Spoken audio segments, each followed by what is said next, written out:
तो पिछले 2 घंटे से राहुल गांधी से दिल्ली की ईडी दफ्तर में पूछताछ चल रही है। नेशनल हेराल्ड का ये मामला है। आप देखिए 4 तस्वीरें महत्वपूर्ण हो जाती हैं। एक तरफ तुगलक रोड थाने में प्रियंका गांधी पहुंची हुई अपने नेताओं और कार्यकर्ताओं से मुलाकात करने के लिए, इस वक्त वो थाने में ही मौजूद है। दूसरी तरफ ईडी दफ्तर में राहुल गांधी है जो कि ईडी के अधिकारियों के सवालों के जवाब दे रहे हैं और 2 घंटे से ज्यादा का वक्त हो चुका है जब वो अंदर ही मौजूद है और एक राउंड के सवाल जवाब उनसे कर भी लिए गए हैं। तुगलक रोड थाने में कार्यकर्ता भी इस वक्त थाने के बाहर मौजूद हैं जो कि लगातार नारेबाजी कर रहे हैं और बीजेपी केंद्र सरकार उनको घेरने की कोशिश कार्यकर्ताओं द्वारा की जा रही है।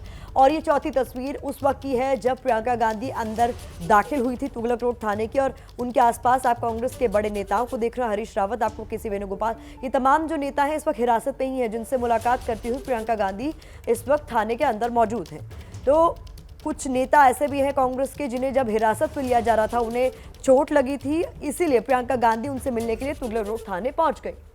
बिल्कुल। और देखिए राहुल गांधी से सवाल जवाब लगातार किए जा रहे हैं। 2 घंटे का वक्त बीत चुका है। राहुल से ईडी के कौन कौन से सवाल आज पूछे गए हैं? विदेश में अकाउंट की जानकारी पूछी गई कि क्या आपका कोई अकाउंट है, आपकी संपत्ति कहां कहां पर है, इससे जुड़ा सवाल भी राहुल से पूछा गया कि क्या विदेश में कोई संपत्ति आपकी है। यंग इंडियन कंपनी से जुड़े सवाल ये पूछे गए कि कैसे आप जुड़े और इसके डायरेक्टर आप कैसे बने। इन तमाम सवालों का सामना राहुल गांधी कर रहे हैं कि आपने शेयर किस तरह से खरीदे, इस कंपनी के शेयर खरीदने के लिए कोई पैसा दिया गया क्या, ये तमाम सवाल ईडी की तरफ से पूछे गए हैं। ओम प्रकाश तिवारी, एक बार फिर रुक कर लेते हैं। ओम प्रकाश जी, एक तरीके से देखिए दूसरे दौर की पूछताछ अभी चल रही है। इस दूसरे दौर में क्या क्या पूछा जा रहा है और अंदर से क्या कुछ जानकारी है आपके पास? देखिए, राहुल गांधी से पूछताछ होते हुए लगभग 2 घंटे से ज़्यादा का समय हो गया है और लगभग 1.5 दर्जन सवाल उनसे अब तक पूछे जा चुके हैं। ईडी सूत्रों के मुताबिक जो सवालों का पहला दौर था उसमें वो बैंकों के कुछ अकाउंट्स के बारे में जानकारी नहीं दे पाए थे और उन्होंने कहा कि मैं इस बारे में पूछकर बताऊंगा। अब तक जो लगभग 1.5 दर्जन सवाल पूछे गए हैं उसमें कुछ सवालों के जवाब में उन्होंने ये जवाब दिया है कि मैं अपने सीए से इस बारे में पूछकर बताऊंगा। सवालों की फहरिस्त लगातार उनके सामने रखी जा रही है और टेक्निकल सवाल इस समय उनसे पूछे जा रहे हैं यंग इंडियन को लेकर, क्योंकि यंग इंडियन ही वो कंपनी है जिसने एजेएल को टेक ओवर किया था और यंग इंडियन के ऊपर ही यह आरोप है कि उसने 50 लाख रुपए के बदले 90 करोड़ रुपए का लोन अपने ऊपर लिया और 90 करोड़ रुपए का जो लोन की राशि थी वो चुकाई नहीं कांग्रेस को, और जबकि उसका एजेएल के 2000 करोड़ रुपए की जो प्रॉपर्टी थी उसका पूरा मालिकाना हक ले लिया। तो उसके जो टेक्निकल सवाल हैं, जो खासकर यंग इंडियन कंपनी जिसने एसोसिएट जनरल लिमिटेड को अपने कब्जे में लिया, उससे रिलेटेड सवाल राहुल गांधी से पूछे जा रहे हैं। और मैं आपको बता दूं, अब से आधे घंटे बाद या 40 मिनट बाद लंच ब्रेक हो सकता है और उस दौरान राहुल गांधी के लिए खाना बाहर से ही मंगाया जा सकता है और वो खाने के लिए बाहर भी जा सकते हैं। श्री, क्योंकि सवाल जवाब का सिलसिला जारी है ओम प्रकाश तिवारी, अब तक जो सवाल पूछे गए, आप कह रहे 1.5 दर्जन से ज्यादा सवाल उनसे पूछे गए, जो अब तक जवाब राहुल गांधी ने दिए हैं, क्या जानकारी आपके पास है कि क्या ईडी उन तमाम सवालों के जवाब से संतुष्ट है? क्योंकि कुछ सवालों के जवाब तो वो साफ तौर पर दे भी नहीं पाए।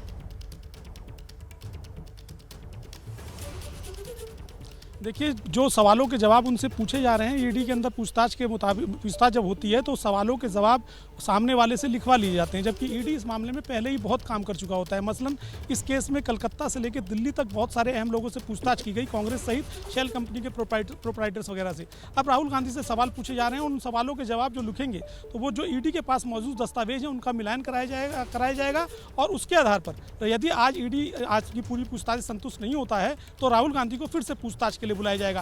फिलहाल राहुल गांधी से हर सवाल का जवाब लिखवाया जा रहा है, जिससे जो ईडी के पास इसके पहले मौजूद दस्तावेज हैं, जो इसके पहले ईडी के सामने जो जवाब कांग्रेस के लोगों ने दिए उनसे उनका मिलान कराया जाए और उसके बाद ईडी उन्हें फिर से पूछताछ के लिए बुलाएगा। जी, तो ओम प्रकाश, आप कह रहे हैं कि थोड़ी देर बाद लंच का वक्त हो जाएगा, तो क्या आज शाम तक ये पूरी जो पूछताछ की प्रक्रिया है वो चलेगी? और क्या ईडी ने ये भी तय किया है कि कितने चरणों में उनसे पूछताछ की जानी है? सवालों की फहरिस्त जाहिर तौर पर पहले ही तैयार की गई है।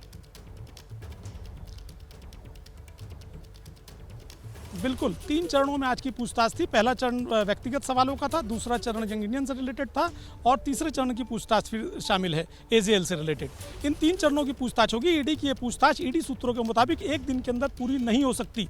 आज की पूछताछ के बाद राहुल गांधी को फिर से पूछताछ के लिए बुलाया जाएगा। आज की पूछताछ लगभग शाम के 6 बजे तक चलने की संभावना है। ईडी सूत्रों के मुताबिक ये समय घटाया या बढ़ाया भी जा सकता है और जो आज के सवालों की जो फिलहाल फहरिस्त बनाई गई थी उसमें ईडी सूत्रों के मुताबिक 155 से ज़्यादा सवाल थे और अब तक 1.5 दर्जन से ज़्यादा सवाल पूछे जा चुके हैं। जरूरत पड़ने पर ईडी राहुल गांधी को फिर से पूछताछ के लिए बुला सकता है। क्योंकि आप कह रहे हैं कि दोबारा बुलाया जा सकता है ओम प्रकाश तिवारी, तो क्या इस मामले में गैप रखा जाएगा या फिर तुरंत हो सकता है कि जैसे आज पूछताछ का कुछ हिस्सा रह गया तो कल उन्हें दोबारा बोल दिया जाए कि आप दोबारा आइए, कल इतने बजे आइए ईडी दफ्तर?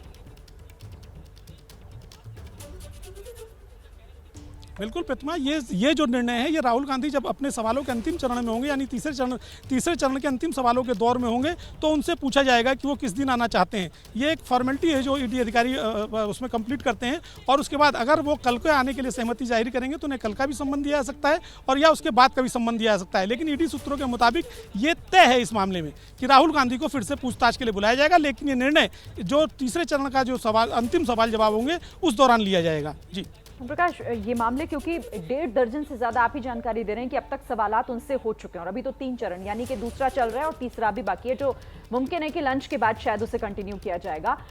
जिन सवालों के जवाब वो नहीं दे पाए, जिसमें बैंक स्टेटमेंट की जानकारी या फिर बैंक अकाउंट्स की जानकारी भी उनके पास फिलहाल मौजूद नहीं है, जो उन्होंने मना कर दिया है, तो ऐसा उनके लिए कितनी मुश्किल खड़ी कर सकता है इस मामले में? आगे राहुल गांधी के खिलाफ जाएंगी ये चीजें? नहीं, फिलहाल तो राहुल गांधी के खिलाफ ये चीज़ नहीं जाएंगी, क्योंकि राहुल गांधी ने ये कहा है कि अपने सीए से पूछकर और लोगों से पूछकर अगली बार में ये दस्तावेज ईडी के सामने पेश कर देंगे या उस बाबत जानकारी दे देंगे। लेकिन चूंकि मैंने आपको बताया कि सारी बातें लिखित में हो रही हैं, राहुल गांधी ये बात लिख कर कह रहे हैं और अगर राहुल गांधी ने जो बातें आज कहीं कि मैं ये बात अपने सीए से पूछ के बता दूंगा या इस मामले में जो दस्तावेज आज मैं पेश नहीं कर पाया हूँ अगली बार में पेश कर दूंगा, यदि वो दस्तावेज नहीं पेश कर पाए या उस बात का जवाब नहीं दे पाए तो बात उनके एडवर्स जाएगी। चूंकि बयान 50 PMLA एक्ट के तहत लिखा जा रहा है और मैं आपको बता दूं ईडी के सामने दिया गया बयान कोर्ट के सामने एडमिसिबल होता है और जिस पर संबंधित आदमी को सही पाए जाने पर, बयान सही पाए जाने पर सजा भी हो सकती है और बयान अगर गलत निकला तो भी सजा हो सकती है। जी ओम प्रकाश तिवारी, आपका तो लंबा अनुभव है ऐसे तमाम मामलों को कवर करते हुए। ईडी जिस तरीके से पूछताछ कर रही है और आप कह रहे हैं अब तक जितनी कार्रवाई हो चुकी है, ये भी संभव है कि आगे राहुल गांधी को बुलाया जाए। ऐसे कोई भी केस के मामले में वकीलों से भी जो है वो कंसल्टेशन लिया जाता है कि किस तरीके के सवाल पूछे जा सकते हैं और किस तरीके के सवालों के जवाब देने हैं और किस तरीके के सवालों के जवाब पर चुप्पी साधे रहनी।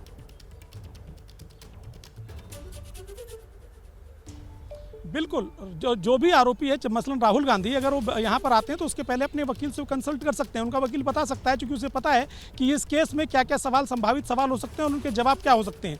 लेकिन इन्फोर्समेंट डायरेक्टरेट चूंकि इस मामले में अपने ढंग से इंक्वायरी करता है और उस मामले में बहुत सारी चीज़ें वो छुपा कर रखता है और वो संबंधित आरोपी से जब वो पेश होता है ईडी के सामने तभी उससे पूछी जाती हैं। ऐसे में बहुत सारे सवाल ना तो उसके वकील को पता होते हैं और ना ही आरोपी व्यक्ति को पता होते हैं कि वो तो आरोपी व्यक्ति संभवतः सोचता है कि उसने ये बात छुपा ली है और किसी को पता नहीं लगी। मसलन जैसे मैं आपको बताऊँ, इस मामले में पूछा गया कि यंग इंडियन कंपनी को बनाने का निर्णय किसने लिया। ये शुरुआती दौर में किसका निर्णय था कि यंग इंडियन कंपनी बनाई जाए, जबकि एजीएल भी कांग्रेस की थी और कांग्रेस तो कांग्रेस ही है और इसमें आप लोग प्रेसिडेंट और वाइस प्रेसिडेंट हैं, तो एजीएल कंपनी बनाने का निर्णय किसने लिया। ये बहुत ही टेक्निकल सवाल है। राहुल गांधी अगर इसके बारे में कुछ भी बोलते हैं कि निर्णय उनकी माँ ने लिया, ये निर्णय मोतीलाल वोरा ने लिया, ये निर्णय किसका था, ये बहुत ही टेक्निकल सवाल है। ये इस सवाल की उम्मीद संभवतः राहुल गांधी को नहीं रही होगी कि ऐसे सवाल भी उनसे पूछे जा सकते हैं। तो ये टेक्निकल सवालों के जो जवाब हैं वही सामने वाले को फंसाते हैं आने वाले समय में। और ओम प्रकाश, बैंक अकाउंट्स और आप कह रहे हैं कि टेक्निकल सवाल है जिनका जवाब देना राहुल गांधी के लिए बहुत मुश्किल होगा, लेकिन उनसे उनकी संपत्ति के बारे में भी पूछताछ की जा रही है। वो सवाल कि आखिर आपने कहां पर संपत्ति है आपकी, उसकी जानकारी दीजिए, विदेशों में आपकी संपत्ति है या फिर नहीं, ये भी सवाल उनसे पूछा गया है। इस बारे में क्या सही तौर पर जानकारी दे पाए, ये राहुल गांधी कह रहे हैं कि उन्हें पता है इस बारे में?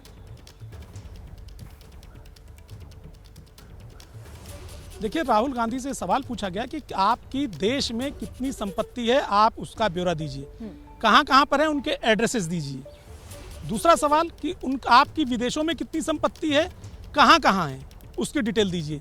जाहिर सी बात है कि राहुल गांधी के पास देश में कितनी संपत्ति होगी, मुझे नहीं लगता कि उनको पूरी जानकारी, ये मेरा मतलब अपना अनुभव कहता है कि मुझे नहीं ऐसा लगता कि उनको पूरा अनुभव होगा कि उनके पास कितनी प्रॉपर्टी है, किस गली में है, किस मोहल्ले में है या कहाँ पर है। तो इस बारे में वो अपने सीए से पूछकर या अपने और अदर डॉक्यूमेंट्स के जरिए ही इन्फोर्समेंट डायरेक्टरेट को बताएंगे। लेकिन उसमें एक बहुत बड़ा सवाल छुपा हुआ है कि और जिसमें विदेश में कितनी संपत्ति है, विदेश में कितने बैंक खाते हैं, और सबसे बड़ा सवाल कि अगर आपकी विदेश में संपत्ति है तो क्या आपने कंसर्न कॉम्पिटेंट अथॉरिटी की परमिशन ली दी थी। मसलन अगर कोई पैसा बाहर से लाता है तो उसे रिजर्व बैंक ऑफ इंडिया से परमिशन जी। लेनी पड़ती है फेमा के तहत, नहीं तो उसके ऊपर prevention of money laundering act लागू हो जाता है। तो एक टेक्निकल सवाल है राहुल गांधी से कि आपकी विदेश में संपत्ति है, इन्फोर्समेंट डायरेक्टरेट इस मामले में पहले से ही पूरी जांच करके बैठा होगा, उसको पता होगा कि इनके बैंक खाते हैं या नहीं है, संपत्ति है या नहीं है किसी संपत्ति में। चूंकि राहुल गांधी लगातार विदेश जाते रहे हैं तो ऐसे में ईडी को हो सकता है शक हो और उन्होंने कुछ इंक्वायरीज भी की। बहुत तो महत्वपूर्ण जो सवाल जानकारी है हमारे उनके दर्शकों technical तक ओम प्रकाश तिवारी ईडी दफ्तर के ठीक बाहर मौजूद है, वहां से पहुंचा रहे हैं कि टेक्निकल सवाल कुछ इस तरीके के ईडी ने तैयार किए हैं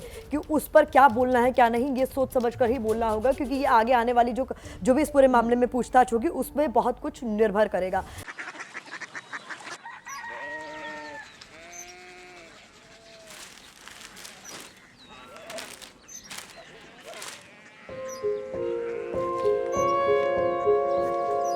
बाबा बाबा कोरिया सिटी जानी ना।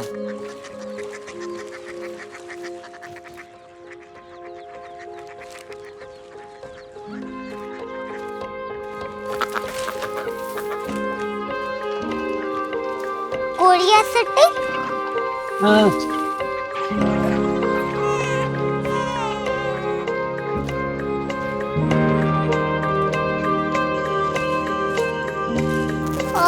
कोरिया सिटी कहाँ पे है? शहर अंग्रेजी लगे हैं।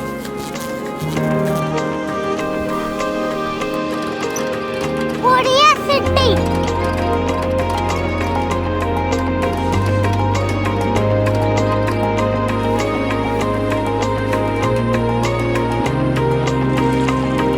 वो बहुत दूर है।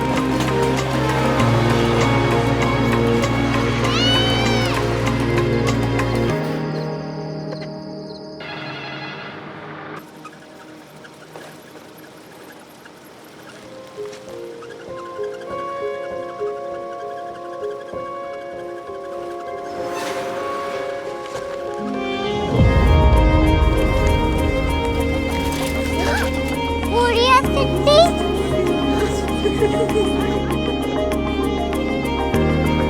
दुनिया कुछ लोग बड़े होते हैं। कोरिया सिटी कहाँ है? प्रोफेसर साहब को पता होगा। हो ये छोटा वाला ग्लोब लगता है और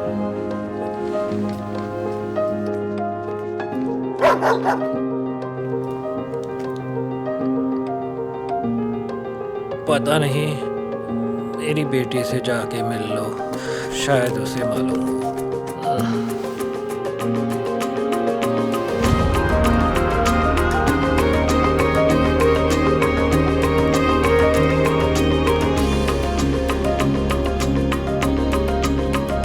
हाय, बाबा ने भेजा है। Come here. Korea city Korea city नहीं, क्यूरियोसिटी। वो क्या? That's what brought you here, जो तुम्हें यहाँ तक ले आया। क्यूरियोसिटी